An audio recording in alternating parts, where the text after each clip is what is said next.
Hello and welcome to Zimstate Media.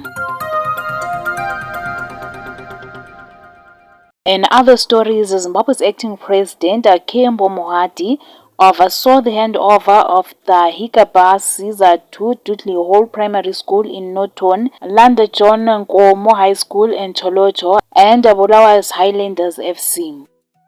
Wiknotivayo, the one who donated the buses, says honoring his uncle, former Vice President John Landa Nkomo, a Highlanders fan. The Highlanders bus costed 285,000 United States dollars, and the school buses costed 210,000 United States dollars each. Officials have praised the donations for easing rural transport issues, improving school attendance, and supporting the team's 2026 league campaign, with fans welcoming the upgrade from Boso's 2015 bus. For more stories, please do like and subscribe.